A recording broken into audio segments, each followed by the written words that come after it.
Who's virtual reality really for? Oh, just anyone who wants to be a quarterback in NFL Pro Era. Do you want to become the Iron Man? Because you can do that, too. Maybe you want a casual afternoon fighting zombies. Or a roller coaster in your living room. The MetaQuest 2 is for anyone who's wishing big this holiday season. Make your extraordinary wishes come true in virtual reality with MetaQuest 2. Buy now at meta.com/quest. MetaQuest 2 for ages 13+. Get ready, Ohio. FanDuel, America's #1 sportsbook, is coming to the Buckeye State. And to kick things off, you can get started with $100 in free bets as an early sign-up bonus. Just download FanDuel's top-rated sportsbook app. Make every moment more with FanDuel. 21 plus and present in Ohio. Bonus issued and non-withdrawable free bets that expire 30 days after FanDuel accepts its first real money sports wager in Ohio. Go live date. Unique user identity verification required. Offer ends on the go live date. Restrictions apply. See terms at sportsbook.fanduel.com. Gambling problem? Call 1-800-GAMBLER. Franco Harris is dead. And what's ridiculous is, I said to my wife, I go, Franco Harris is dead. And she goes, who's Franco Harris? I'm like, what? How the fuck a child of the 70s not know who Franco Harris was? The Pittsburgh Steelers were an incredible dynasty in the 1970s. Every time you turned around, they were either playing in the Super Bowl, to go to the Super Bowl. Oh, my God. 9-time All-Pro Hall of Famer Franco Harris for the Pittsburgh Steelers, product of Penn State. Franco's Italian Army. Yeah, the story about Franco is his dad, Mr. Harris, was in the Army or some shit, and he met Mrs. Harris in Italy, some Italian chick. So there you go. They make Franco. Franco goes on to have a great high school football career. Performs beautifully at Penn State. 1972, his rookie year. The Steelers are down to their last play against the Oakland Raiders. The winner of this game goes to the Super Bowl.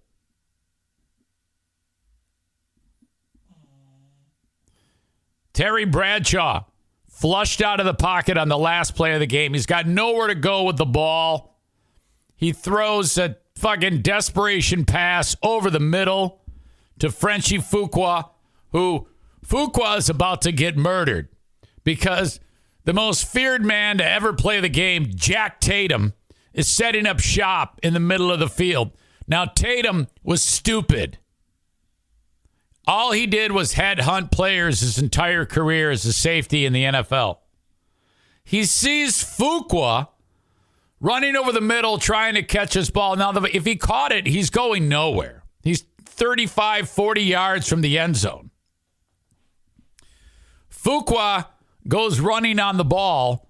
Tatum hits Fuqua at the exact same time that the ball gets there. Now, this is the point of contention. The ball bounces like 10 yards the other direction, back towards freaking Terry Bradshaw.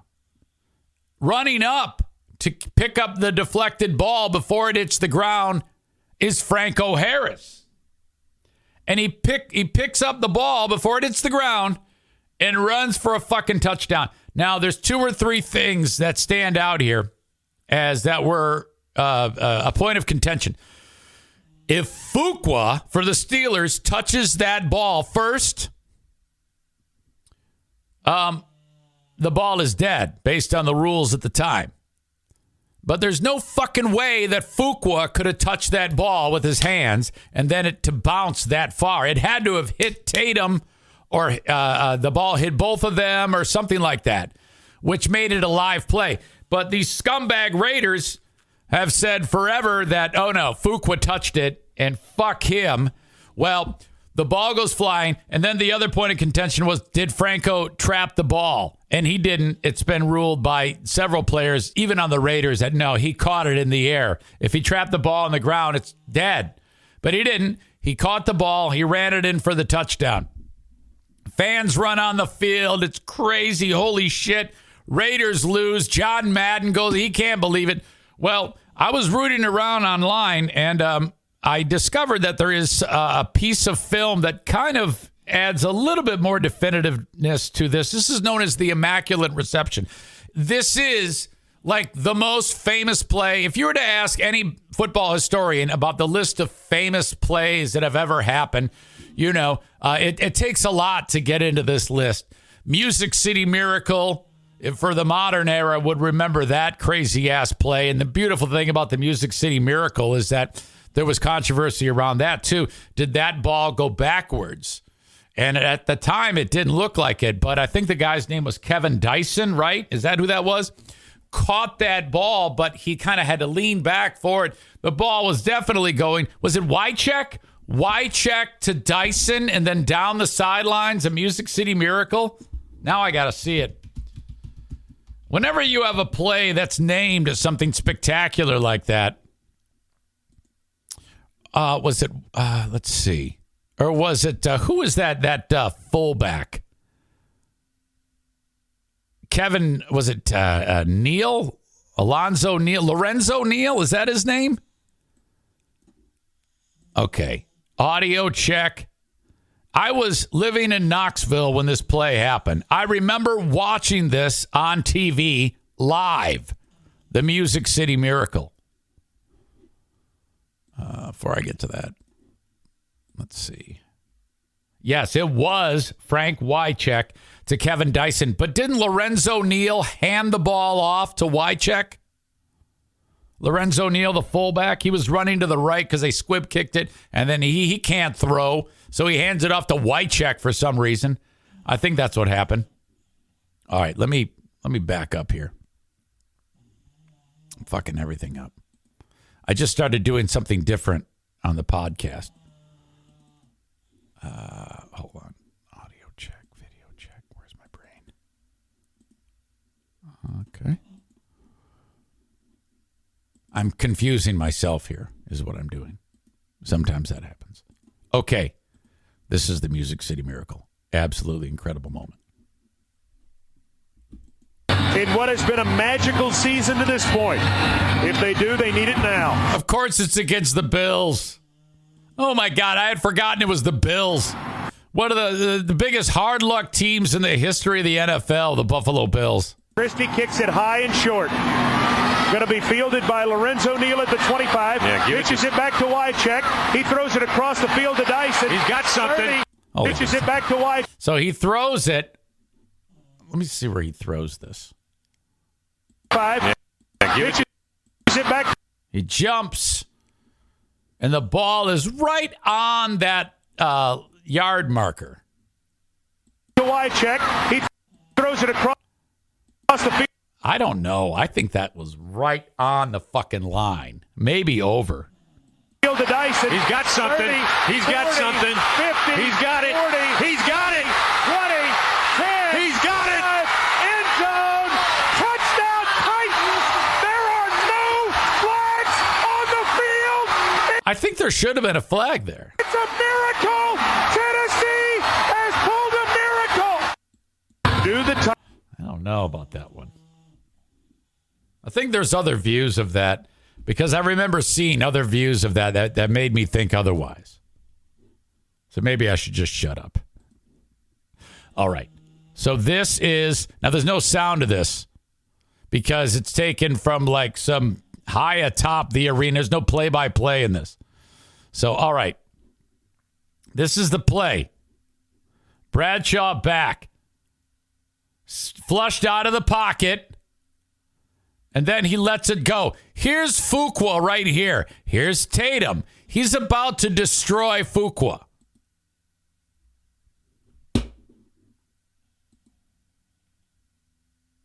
Okay, there you go. Now, the Raiders are stupid because they've said, oh, yeah, Fuqua touched it. There's no way. If you look at Tatum rushing in to hit him, Tatum hitting the guy is what makes that ball go flying. So clearly, it's either Tatum hit it or Tatum and Fuqua hit it. if Tatum and Fuqua hit it, that ball is live. If it's just Tatum, if it's just Fuqua, then no, it's not. But there's no fucking way. Look at. Now, if he catches the fucking thing, he's not going anywhere. Tatum's an idiot. He should have just gone for the ball and knocked it down. But his whole career was just blindsiding people and hitting the shit out of them. So it's his fault that this even happened in the first place. Okay. So he hits it. Now, here's Franco. He's at the 50-yard line. He comes running up and catches the fucking ball. Okay, now he catches it. Now watch this asshole right here. This dick starts to celebrate even though Franco just caught the ball. He's like, yeah, uh-oh. And then Franco has already got a head of steam before this motherfucker even starts running. So then off he goes. Final play of the game. Touchdown. Here's a better view of it. Kind of like zoomed in. Bradshaw. Boy, man, he was great. Flushed out. And then throws it. By the way, that was a late hit that if by today's standards. Watch the hit on Bradshaw after he lets it go. That's 15 yards right there. And then that's targeting. Oh, my God. Fantastic. And then everybody's losing their shit. This guy's not even trying to catch him. He's like, fuck that. Fuck this shit. Get ready, Ohio. FanDuel, America's #1 sportsbook, is coming to the Buckeye State. And to kick things off, you can get started with $100 in free bets as an early sign-up bonus. Just download FanDuel's top-rated sportsbook app. Make every moment more with FanDuel. 21 plus and present in Ohio. Bonus issued and non-withdrawable free bets that expire 30 days after FanDuel accepts its first real money sports wager in Ohio. Go live date. Unique user identity verification required. Offer ends on the go live date. Restrictions apply. See terms at sportsbook.fanduel.com. Gambling problem? Call 1-800-GAMBLER. This is even better because they really, really focus in on Fuqua. See, over here's Fuqua. Everybody's, oh, yeah, fuck Frenchie. He's not going to get the ball. Now they're going to zoom in on Frenchie. Here you go. Look at this shit. There's Tatum. There's the ball. He decides to hit Fuqua. Should have just knocked down the ball. Steelers go to the Super Bowl to start the dynasty. That was in Franco's rookie year.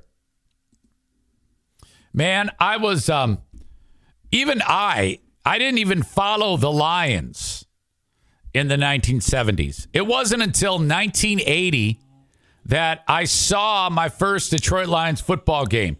It was the year that Billy Sims was a rookie.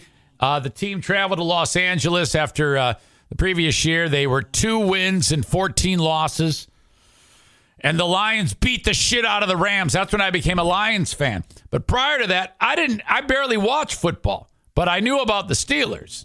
I knew everything there was to know about the Steelers. The Steel Curtain, Mean Joe Green, Jack Lambert, Mel Blount, Rocky Blyer. Rocky Blyer was in the backfield with Franco Harris. And Blyer, he got Charlie, a bunch of fucking North Vietnamese motherfuckers, shot Rocky Blyer in the legs and ass.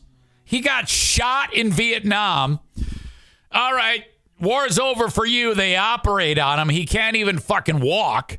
And he comes back to play football for the Pittsburgh Steelers. He was fucking blocking on the field for for Franco Harris. Blyer. And there was a fucking made-for-TV movie called Fighting Back, the Rocky Blyer story. Lynn Swan, John Stallworth, Jack Ham, Terry Bradshaw, Frenchie Fuqua, whose name sounded reasonably, it was F-U-Q-U-A. Fuck you, Frenchie Fuqua. Oh, my God. Well, anyway, Franco's dead. The story was he pulled the old Novak. 72 years old, 71 years old, said to his wife, I'm not feeling so good. I feel tired. Breathing was labored. She goes, oh, well, sit down and take a break, Franco. I'll go get you an iced tea. She comes back and he's gone. Fuck. Absolute legend. May he rest in peace. They honored Franco at the Steelers game this past weekend, and the NFL Network looks like a bunch of dickheads. See if I can find this story.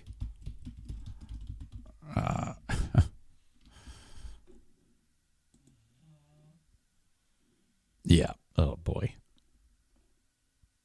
Fans were not happy with NFL Network on Sunday night when they cut away from the Franco Harris tribute that the Steelers put together at halftime during their game against the Raiders. 72-year-old Harris just died. It was just a couple of days before the famed. Wow, I didn't realize the Immaculate Reception was... it's about to be the 50th anniversary of that. But I guess it makes sense, 72. Which the Steelers were going to honor during the Christmas Eve matchup while retiring his number 32. So it was all set to retire his number. Now they have to do his funeral, or kind of like his memorial. Unfortunately, a tribute to the late Harris was made to honor his 12-year legacy in Pittsburgh. And so they're talking about it on the multiple networks, including the NFL Network, which broadcasts the Steelers and Raiders. And so everybody's getting set. They're gathering around their TV, all the Pittsburgh fans and NFL fans and Hall of Fame people getting set to watch this touching tribute to Franco Harris on the NFL Network. And this is how they did it. It started. It was Franco's wife, his son. They're getting ready to have the big announcement and talk about it. Please turn your attention to the video board as we celebrate Franco Harris. And then they went to an Intel commercial. So literally the PA guy said, all right, we're getting ready to celebrate Franco Harris. There's not a dry eye in the house. The Steelers faithful are like, oh, God, I can't believe Franco's gone. Jesus Christ, this is so touching. I'm so glad that the league is doing this and we can watch this since we can't be there. Oh, no!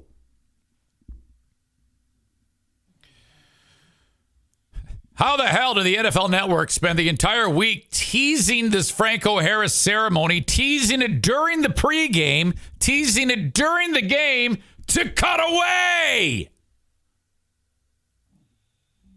What the fuck? Here's a pic of Frenchie Fuqua and Franco waving the terrible towels.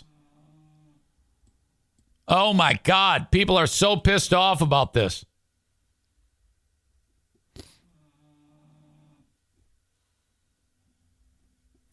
Harris had 2 separate interviews just hours before he died and spoke about the Immaculate Reception and how excited he was for the big ceremony. Art Rooney broke the news to me. I was just totally taken by surprise, Harris said to Hayward on his podcast about being told of his number retirement. I said, what an honor to have my jersey retired, and then all the connections to it. They were going to retire it on December 24th, and also a Raider game we're going to retire it. I mean, it's an incredible honor. The 3rd jersey in 90 years of Steelers football and the first offensive player.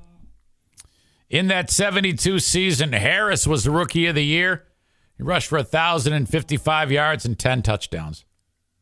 Absolutely incredible. Gone too soon. May he rest in peace. Boo to the NFL Network for fucking that shit up.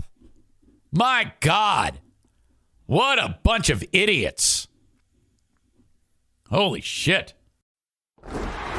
Get ready, Ohio. FanDuel, America's #1 sportsbook, is coming to the Buckeye State. And to kick things off, you can get started with $100 in free bets as an early sign-up bonus. Just download FanDuel's top-rated sportsbook app. Make every moment more with FanDuel. 21 plus and present in Ohio. Bonus issued and non-withdrawable free bets that expire 30 days after FanDuel accepts its first real money sports wager in Ohio. Go live date. Unique user identity verification required. Offer ends on the go live date. Restrictions apply. See terms at sportsbook.fanduel.com. Gambling problem? Call 1-800-GAMBLER.